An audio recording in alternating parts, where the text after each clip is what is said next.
Non-manual speech. Mr. Jaime Hernandez. Jaime! So how's it going? How's life? How you doing? We get that question all the time. Do we ever respond honestly? And sometimes when we do, our attitude comes out. My earliest memory of this question of being important was when my parents sent me back to Spain on my 18th birthday because my grandfather was failing. Victoriano Hernandez. He lived in Madrid, Spain, about 3 blocks from the Plaza de España. He had lived there since 1939 when the war ended. I want to tell you 3 things when I talk about this topic about how's life. Tell you about my grandfather and the conversation we had. I want to point out how we often see life. And I want to inspire you to possibly think about things differently, given the way we live here in the United States. So let me tell you about Victoriano Hernandez, born in 1897 in Alcanar de Henares, which is about 35 kilometers southwest of Madrid. He was born the son of some of the wealthiest people in town. In fact, my grandfather and grandmother apparently owned half the town. As my grandfather told his story, and some of it I found out later, at the age of 11, my grandfather lost the family fortune in a card game, which explained a lot why my grandfather would always hang out with the family when we played cards. And we play a lot of cards, but he'd never play. He'd tell jokes and have fun with us, but he never touched the cards. As a young man living in a monarchy, life wasn't so easy. And in 1936, while he was the secretary to the president of the national oil company called CAMSA, Spain went into civil war. He was separated from his family for over 3 years. And this is probably some of the ugliest days for my grandfather, besides living through, poverty situations and struggling for food. But in this time, his wife and 3 boys, the oldest being 13, my dad being 8, they fled the country. He didn't know where they were. There was no email. There wasn't a telephone. And they headed for Switzerland. And I tell you part of my grandfather's story because when I had this conversation when I was 18, and I knew it was my last conversation with my grandfather, and I asked him about how's life, and he shared only a small part of the story, he talked about the changes that he saw and how grateful he was. He'd seen the car show up into Madrid. Before that, people ran around on a horse and buggy when he was a small kid. And he said, when the first radio came out, we didn't believe what it really was. Somewhere in the 50s, he got a telephone put in his 3-room apartment with his wife, my grandmother, where they had a bathroom with no shower. It was just a sink and a toilet.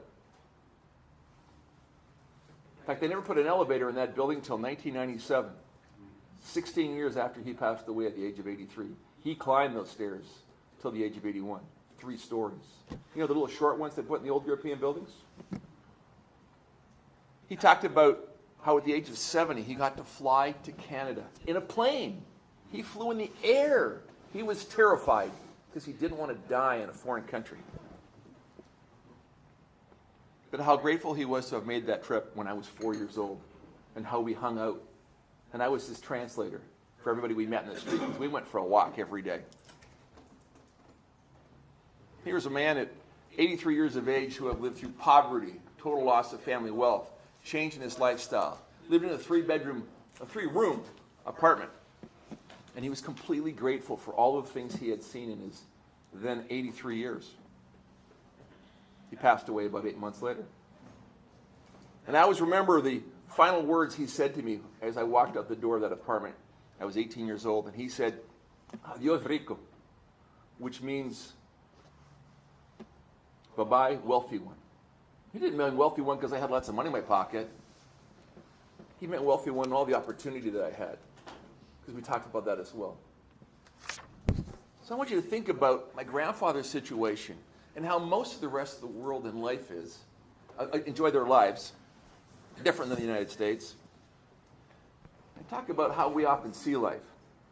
Everybody go on to the website called First World Problems? It's quite comical, actually, when we think about the things we complain about. For example, one of my staff just came back from New York City. She talked about landing in LaGuardia, how the bags were such a hassle because they took her carry-on bag because she was the last one on the plane. There wasn't enough room for the overhead. And she had to wait 30 minutes for her bags to show up.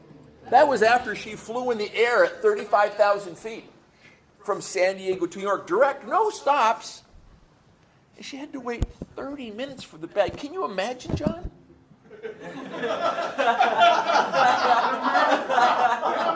Harry spent more than 30 minutes preventing himself being killed by the Germans. It's just our perspective sometimes. I've heard Fred complain about traffic was delayed by 15 minutes on my way down here because I came all the way from Rancho Bernardo in my Lexus. I was delayed sitting in leather with some fancy German sound system, air conditioning on a hot day. Oh, it was over 85. Fortunately, in Fred's case, he didn't complain his hair was out of place because that never happens. And my favorite is, I forgot to charge my iPhone. I can't check my email, and I'm going to lose all my texts. So how's your life? Think about it. I did a little research on the internet. And of course, we get these messages, but if you have water, clean water, you're doing better than 63% of the world. Of the world! For having clean water. Now, we have a shortage, and that's a crisis because I can't keep my lawn green. It's starting to go a little yellow. The lawn that doesn't require any sustenance or provide food for my family, it just looks really cool. Having a above education, college education, and education is the solution to poverty based on my travels. Top 3% of the world get to enjoy that. If you live in the U.S., we have an estimated 14 to 17 people here illegally risking their lives while crossing the border for a better life. And we're complaining about getting caught in traffic or waiting for our bags to come off the plane. How's your life?